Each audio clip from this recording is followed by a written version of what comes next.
How's it going, guys? Welcome back to the channel. In today's video we are doing something that I need to get done. My last MOT had an advisory, so to make sure it doesn't get an advisory again, I'm going to be putting on the Ebc Yellowstuff brake pads. I've not yet had to change any of the brakes on my car since I've had it, so it should be relatively straightforward. These are the Ebc Yellowstuff brake pads. The reason I went for these in the end is because I'm currently staying on stock discs, so I didn't really want to get an aggressive pad, super aggressive pad that's going to eat the crap out of those discs, so they're not too bad yet. I do only need to install these on the fronts today, guys, so I'm going to get the car up in the air and go through the process of getting these in.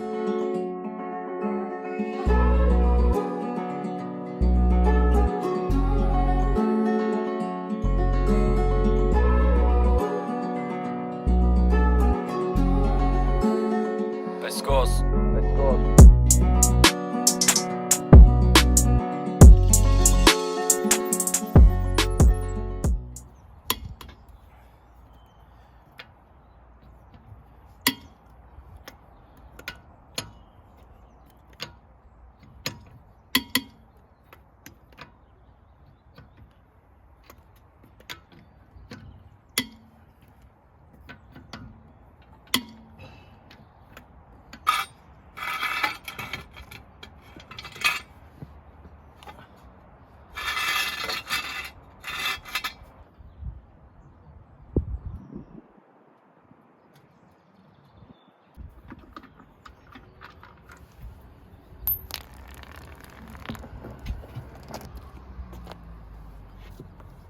Right then, guys, I've taken off the wheel. I was going to jack up the other side so I could actually turn the steering wheel so the caliper's facing me. However, because I live outside on a bit of a slope, it was causing the car to roll back, so I didn't want to take that risk or do it one at a time.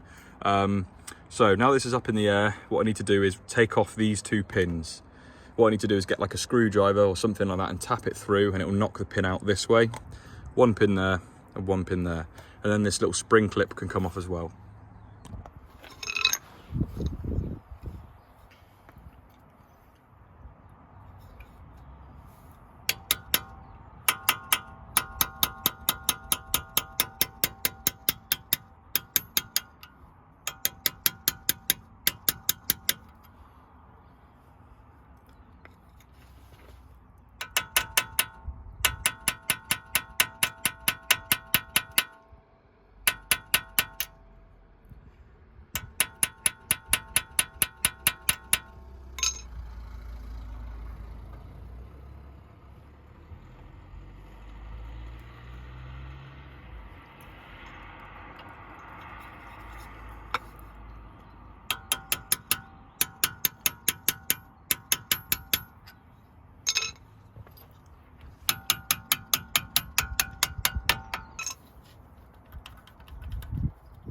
If you put a bit of pressure on the top of this clip here and pull, it should just pop straight out. That will then come out and knock the bottom one through as well.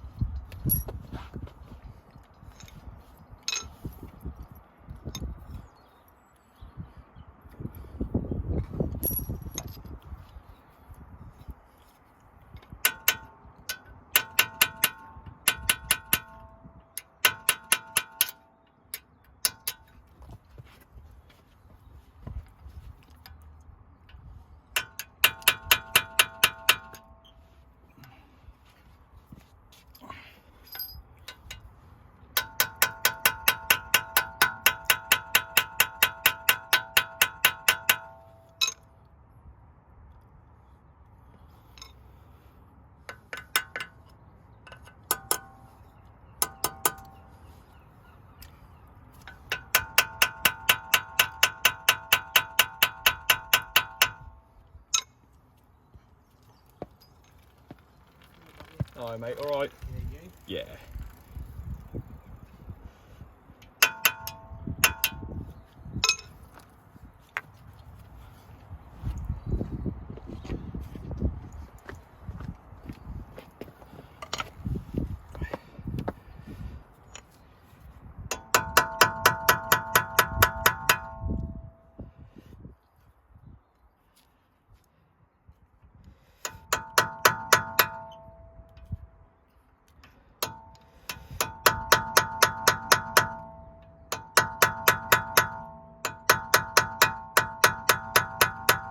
Bloody hell. This one won't come out.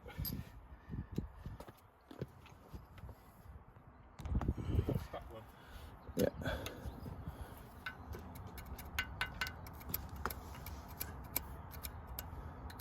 Won't come out at all. That one came out so easy.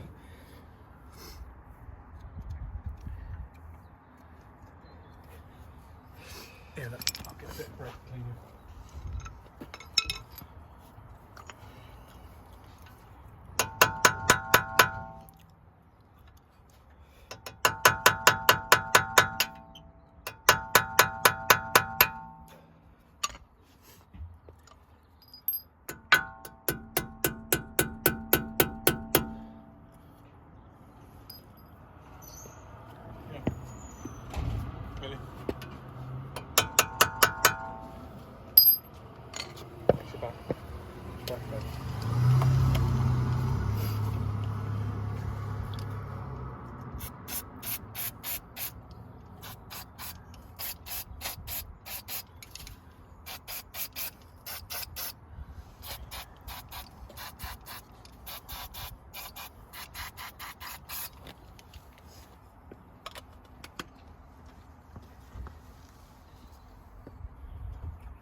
Oh yeah.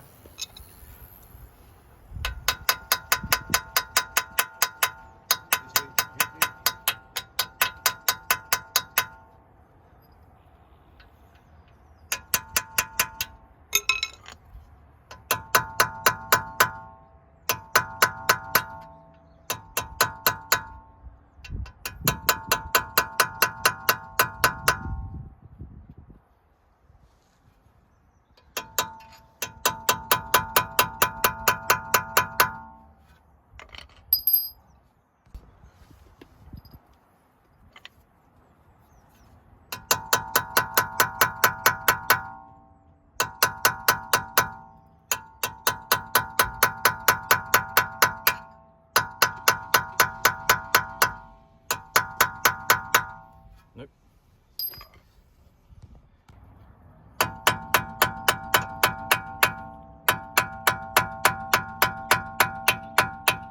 Keep going. Keep going. Keep going.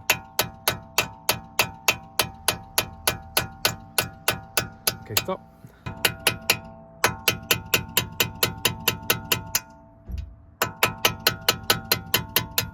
Okay. Sweet.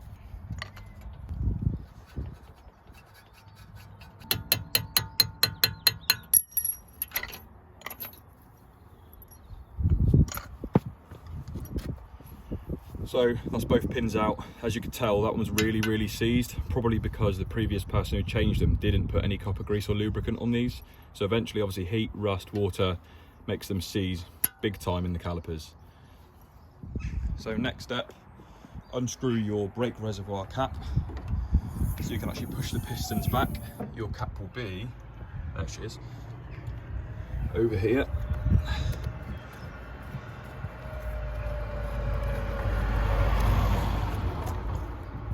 Sweet.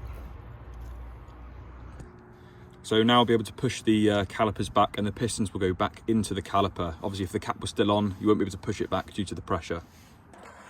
So using a flathead screwdriver, you're going to push the flathead here and you're going to pull it back towards yourself nice and gently, and that's going to push the caliper, so it's going to push the pistons back into the caliper.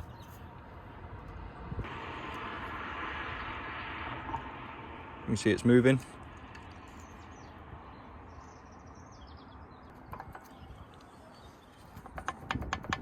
Give them a good wiggle. And out comes your old brake pad. Same for the other side. Put your flathead here. Push it into the car this time, nice and gently. A little bit at the top. A little bit at the bottom. And then you make a gap for the middle, nice and gently in the middle.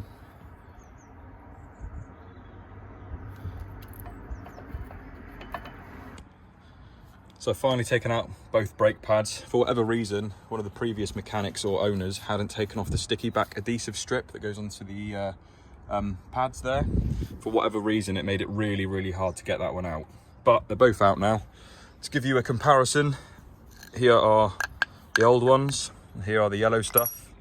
As you can see, these are way more chunky.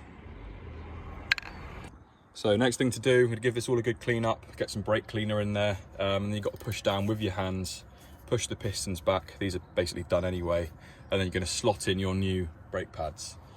Your new brake pads will come with anti-squeal shims that simply click onto the back of your brake pad, just like that, one for each one, and then they are going to just slot in that way.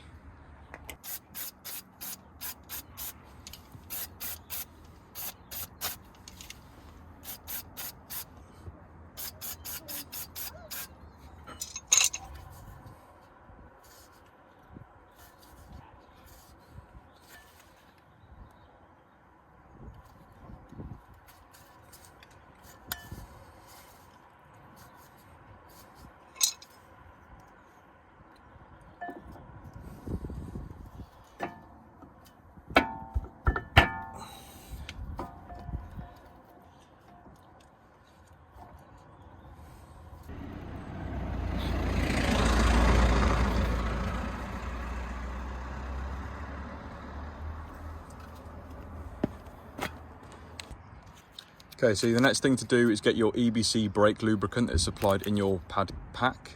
This is going to be applied to the 2 pins and some on the actual clip, just so when you go to change them again, they're not too seized up like I suffered with earlier.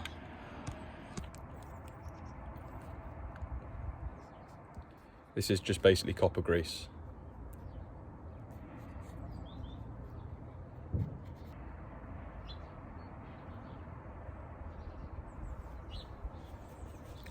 Get your brake caliper clip, you're going to place that here like this, and start pushing this pin through.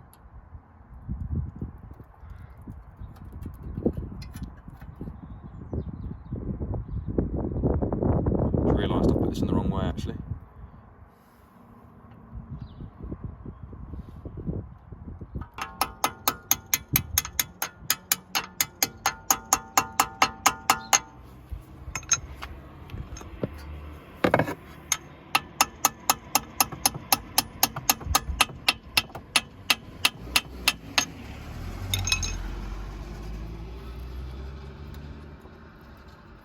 Lovely. Same thing again, get your lubricated up pin, slide that from the back, push your spring clip back, push that over the top.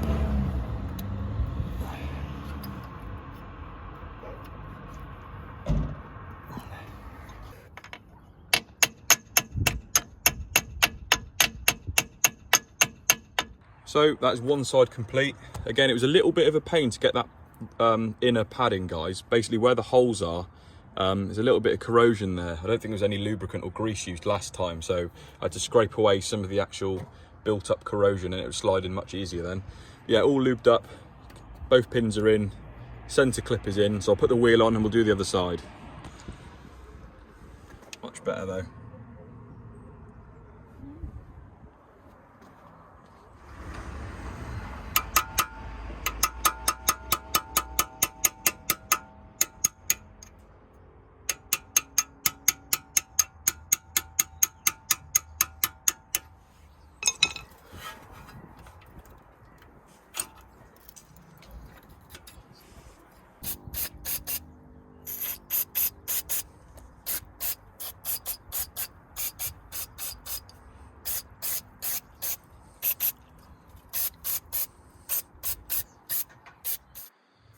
So off camera, I've got the other pads out while my camera's charging for a while. In the process, took a chunk of my finger out. But hey ho, ready to put the new calipers in now. Sorry, I keep saying calipers. Ready to put the new brake pads in now. And once all the cars put back together, we'll talk about bedding in times and the spec on these actual pads.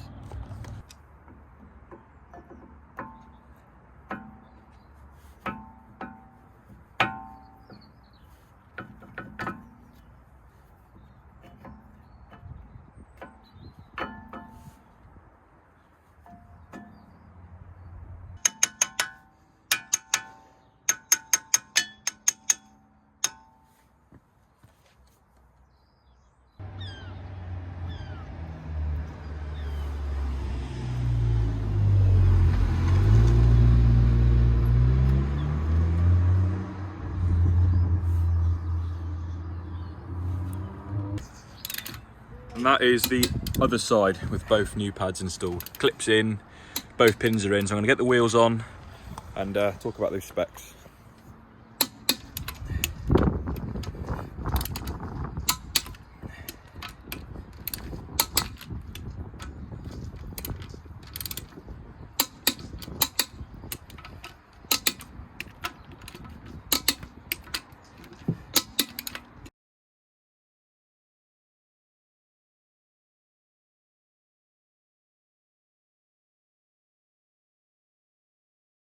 So wheels are on, all the nuts are torqued up.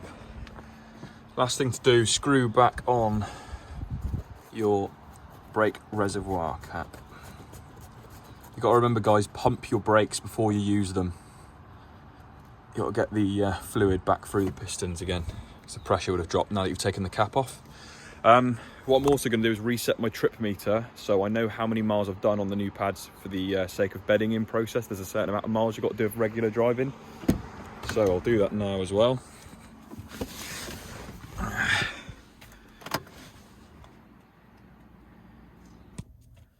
So desperately need fuel as well, and washer fluid.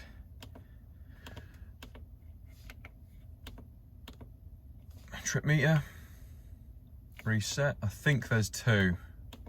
So trip meter reset to 0. In a minute I'm going to go through how many miles you've got to do of certain driving, how many stops you've got to do, blah blah blah, and explain how to properly bed in these Yellowstuff brakes.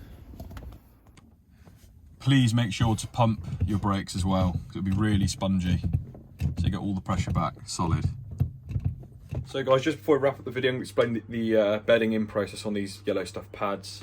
Here it says, all EBC brake pads are supplied with pink/red surface coating, stamped with the words brake in coating. This is mild abrasive coating. It is intended to deglaze the brake rotor and assist in fast bedding on all new pads. So when you unbox your pad, you'll see that the outside or the inside of the pad that touches the rotor is actually like pinky red. That is a bedded in coating that's basically going to help mold to the shape of your discs sooner. When it comes to actual mileage, you may find that you get some noisy pads for the first 500 to 1,000 miles, but this is completely normal. After approximately 200 miles of urban use, using the brake severely only in an emergency, commence the final bedding of the pads by decelerating from 60 to 20 mile an hour at least 5 times on a quiet, safe road. I suppose this is to do with the heat changing the pad, just going to get the pads fully bedded into your discs. On the back of the box here it says pads should be used gently for the first 100 to 150 miles. Sorry, 100 miles or 150 kilometers. And it's going to take up to about 1,000 miles of these new pads being on the car, and so you're going to get exact peak performance out of them. So a little bit of time, but that's why you want to reset your trip meter so you know how many miles you've covered. But anyway guys, I'm going to wrap the video up there. I hope you did enjoy. Please give it a thumbs up if you did, comment down below, subscribe if you haven't already, and I'll see you soon. Peace.